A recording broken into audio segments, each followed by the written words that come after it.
les amis, je me présente, mon nom c'est Normand et moi je m'amuse avec des cerfs-volants depuis au moins 25 ans. Et aujourd'hui je vais vous montrer comment fabriquer un cerf-volant. Vous êtes à l'atelier de fabrication de cerfs-volants. Donc, vous voyez ici le cerf-volant qu'on a ici, c'est une forme losange. C'est un cerf-volant qui vole très bien, qui est facile à fabriquer. Donc, je vais vous montrer en quoi consiste un cerf-volant. Premièrement, vous avez une toile avec vous, une belle toile blanche, mais les cerfs-volants, c'est beau de voir ça avec beaucoup de couleurs. Donc, l'idée, c'est de colorier votre cerf-volant. Vous pouvez faire les dessins que vous voulez. Comme moi, j'ai fait un dessin abstrait. J'ai pris juste un crayon noir, j'ai fait des formes géométriques et j'ai colorié à l'intérieur. Ça fait un beau dessin abstrait. Vous pouvez faire des dessins figuratifs, qu'on appelle aussi. Vous pouvez dessiner des animaux, des arcs-en-ciel, des soleils. Donc, laissez aller votre imagination. Une fois que vous avez fait votre dessin, après ça, vous allez voir qu'il faut continuer à fabriquer le cerf-volant. Donc, qu'est-ce qu'il y a sur un cerf-volant? Sur un cerf-volant, il y a des baguettes pour faire tenir la toile. Donc, on a les baguettes qui sont à l'arrière du cerf-volant. Qu'est-ce qu'il y a d'autre aussi sur le cerf-volant? On a des petits rubans de chaque côté du cerf-volant.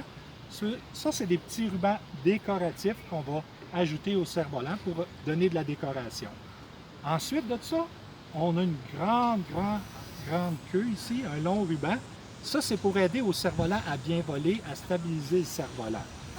Et une fois qu'on a installé les baguettes, les rubans décoratifs et le grand ruban, qu'est-ce qui manque pour faire voler un cerf-volant? Eh bien, il manque une corde. La dernière étape, on va installer une corde sur le cerf-volant pour faire voler le cerf-volant. Donc là, je vais vous montrer comment installer tous les éléments sur le cerf-volant. On est rendu à l'installation des baguettes sur le cerf-volant. Donc, vous avez un dessin qui est fait, mais les baguettes sont où sur le cerf-volant? Elles sont à l'endos du cerf-volant. Donc, vous allez tourner vos toiles à l'endos pour pouvoir installer les baguettes sur le cerf-volant. La première baguette qu'on va installer, ça va être la baguette verticale. Verticale, c'est la baguette de haut en bas. Et quand on installe les baguettes sur le cerf-volant, c'est très important que les baguettes soient bien alignées d'un coin à l'autre du cerf-volant si on veut avoir un cerf-volant qui vole bien. Donc, la première baguette verticale de haut en bas, le cerf-volant, la toile doit être bien à plat sur la table et on enligne la baguette dans les deux coins comme il faut et on installe un premier ruban gommé dans le haut, un autre dans le bas, tout simplement. Deuxième baguette, c'est la baguette horizontale. La baguette horizontale, elle, pour que ça soit plus facile pour la coller, on va la glisser en dessous de la baguette verticale. La même chose, la baguette doit être très bien alignée d'un coin à l'autre, car si vous installez votre baguette et votre baguette est collée croche sur votre cerf-volant, bien votre cerf-volant il ne volera pas bien, il va avoir de la misère à voler. Donc bien aligner la baguette dans chacun des coins. Puis c'est pas grave si la baguette parfois dépasse un petit peu, ça c'est pas important, pourvu qu'elle soit bien alignée. Et ensuite de ça, on installe 4 morceaux de ruban. Un dans chaque coin du cerf-volant.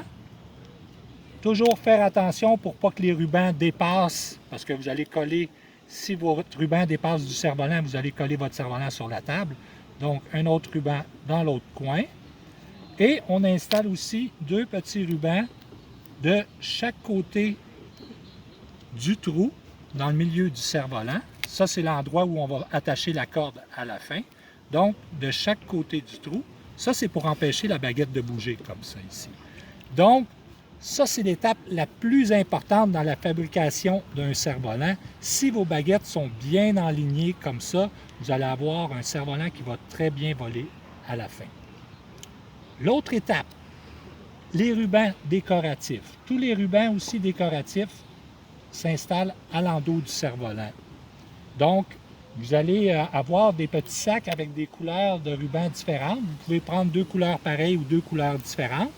Et on va installer les petits rubans de chaque côté du cerf-volant.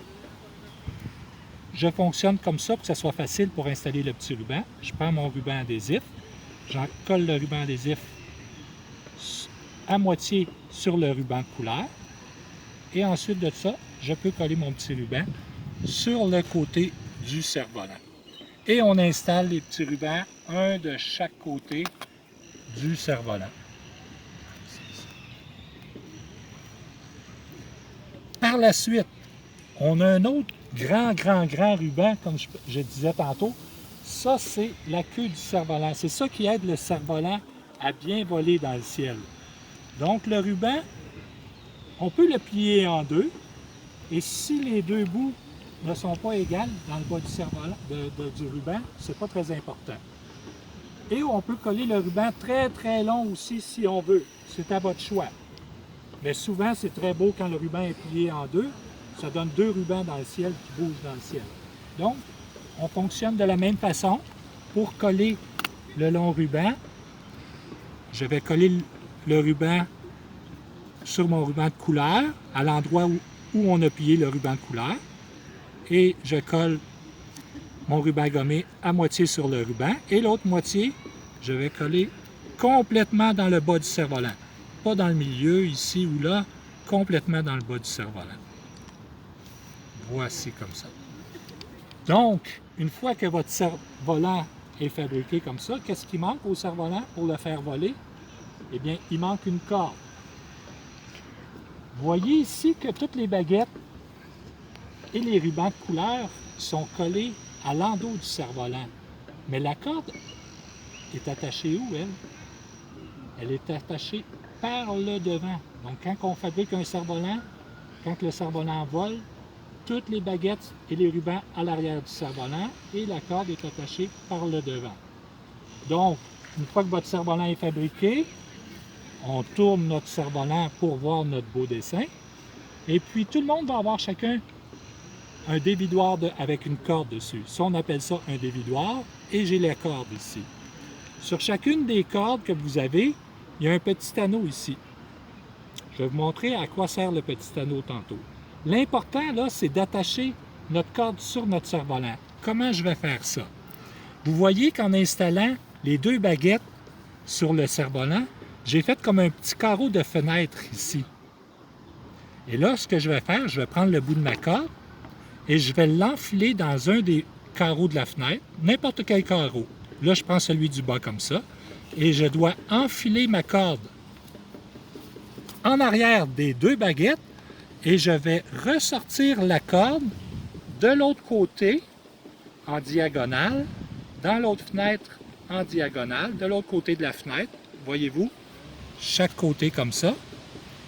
Et par la suite, je vais prendre mon dévidoir de corde que je vais enfiler complètement dans l'anneau de corde et j'ai juste à tirer sur la corde, tout simplement, et mon cerf-volant est attaché. Petit truc spécial que je fais aussi sur les cerfs-volants, et ça, vous allez demander de l'aide de vos professeurs ou de vos moniteurs pour vous aider à faire cette étape-là. Ce que je fais, c'est que je fais plier la baguette horizontale. Je la fais plier vers l'arrière, comme ça, pour donner une courbure au cerf-volant. Comme ça, vous allez avoir un cerf-volant qui va très bien voler, qui va être encore plus stable dans le ciel. Voici, le cerf-volant est fabriqué. Là, je vais vous montrer comment on fait voler un cerf-volant et comment ne pas avoir de problème avec la corde du cerf-volant. Et voilà notre cerf-volant qui est terminé. Là, je vais vous montrer à quoi sert le long ruban sur le cerf-volant. Sur les cerfs-volants, les longs rubans, ça ne sert pas seulement de décoration, ça aide à stabiliser le cerf-volant. Si je prends mon petit cerf-volant ici et que j'enlève le long ruban et que j'essaie de faire voler le cerf-volant, lui, le cerf-volant n'est pas capable de voler. Vous voyez, il tourne dans tous les sens. Dès que je vais installer le long ruban sur le cerf-volant, ça va servir de gouvernail. Ça va empêcher le cerf-volant de tourner dans tous les sens et le cerf-volant va garder sa trajectoire. Là, si j'essaie de faire voler le cerf-volant, vous voyez que le cerf-volant garde sa trajectoire. Il ne tourne pas dans tous les sens. Vous avez votre rouleau de corde. Là, je veux faire voler mon cerf-volant. Comment je fais pour faire voler mon cerf-volant? Ce que vous pouvez faire, vous pouvez regarder dans quel sens le ruban va. Donc, vous voyez là que mon ruban se dirige par là-bas. Donc, ça veut dire que le vent souffle par là-bas. Donc, je me place toujours dos au vent. Et je déroule juste un petit peu de corde et je lâche mon cerf-volant. S'il y a assez de vent, le cerf-volant, lui, va tenir tout seul par lui-même. Et dès que le cerf-volant tient par lui-même, là, je peux dérouler un peu de corde pour faire monter le cerf-volant un peu plus haut dans le ciel. Par contre, il ne faut jamais, jamais dérouler toute la corde au complet. Parce qu'à la fin du rouleau, on n'est jamais certain si notre corde est bien attachée sur le rouleau, sur le dévidoir. Si votre corde n'est pas bien attachée et vous déroulez toute la corde, là, vous pouvez perdre votre cerf-volant dans le ciel. Moi, je fais la même chose avec mes gros cerfs-volants. Je ne déroule jamais la corde au complet. Donc, je vois souvent dans les parcs des enfants et les parents avec des cordes toutes emmêlées. Comment ça se fait? C'est que quand le cerf-volant vole dans le ciel et que vous avez beaucoup de cordes de dérouler et que votre cerf-volant tombe par terre, il ne faut pas marcher partout, aller chercher notre cerf-volant avec notre corde dans nos mains comme ça, parce que c'est de la petite ficelle et les petites ficelles, ça s'en mêle facilement. Donc, si votre cerf-volant est tombé par terre, comment faire pour ne pas emmêler la corde? C'est que, et que je veux faire revoler mon cerf-volant, j'enroule ma corde jusqu'à mon cerf-volant, comme ça. Et dès que j'ai un peu de corde de dérouler, la longueur de mon bras, mais là, je peux faire redécoller mon cerf-volant. Vous voyez que le ruban se dirige par là, donc je me place comme ça pour que le vent pousse sur le cerf-volant et je lâche mon cerf-volant. Et s'il y a assez de vent, bien, vous voyez que le cerf-volant, lui, vole tout seul. Et là, je peux dérouler ma corde tranquillement pour faire monter mon cerf-volant plus haut dans le ciel. Les endroits où faire voler les cerfs-volants, les endroits, c'est très important. Là, ici, je suis dans un très beau parc. Je suis au parc La Fontaine. Mais il y a beaucoup d'arbres. Donc, c'est plus difficile parce que quand le vent entre dans les arbres, le vent est bloqué par les arbres, ça donne des vents qui tourbillonnent beaucoup. Donc, l'endroit idéal pour faire voler des cerfs-volants, c'est dans des grands parcs très dégagés où est-ce qu'il n'y a pas d'arbres. Il faut faire attention à la sécurité aussi avec les cerfs-volants. Avant d'arriver dans le parc, il faut regarder s'il n'y a pas des fils alentour du parc, des fils électriques. Très dangereux. On ne fait jamais voler des cerfs-volants proche des fils électriques. Vous pouvez vous faire électrocuter, avoir un gros choc et c'est très dangereux. Faire attention aux arbres aussi, parce que souvent on fait voler les cerfs-volants proche des arbres et le vent arrête, les cerfs-volants tombent et on voit souvent les cerfs-volants dans les arbres. Donc, faire attention à ça aussi. Autre chose, aujourd'hui il fait beau, il y a un beau soleil, c'est un temps idéal pour faire voler des cerfs-volants. Mais quand il fait noir, qu'il y a des gros nuages noirs, qu'est-ce qui arrive? C'est les orages qui s'en viennent. Et qu'est-ce qu'il y a avec les orages? Les éclairs, très dangereux. Donc quand vous voyez qu'il y a des gros nuages noirs dans le ciel, on ne fait jamais voler de cerf-volant, car il peut y avoir des éclairs. Et l'éclair, ce qu'elle va faire, elle peut tomber sur votre cerf-volant, suivre la corde, et oups, qu'est-ce qui va arriver? Là, c'est vous qui allez avoir un très gros choc avec les éclairs. Donc, faire attention à ça. Vous voyez que là, vous avez un beau cerf-volant. Vous allez voir que c'est un cerf-volant qui peut voler par presque pas de vent. Faites attention avec votre cerf-volant. Vous n'êtes pas obligé de courir toujours partout, quoique c'est très plaisant à courir. Pas obligé de courir partout. Dès qu'il y a une petite brise, le moindre vent, vous allez avoir un cerf-volant qui va être capable de bien voler dans le ciel. Félicitations les jeunes, tout le monde qui a fabriqué un beau cerf-volant. Je vous souhaite beaucoup de plaisir avec votre cerf-volant. Merci beaucoup.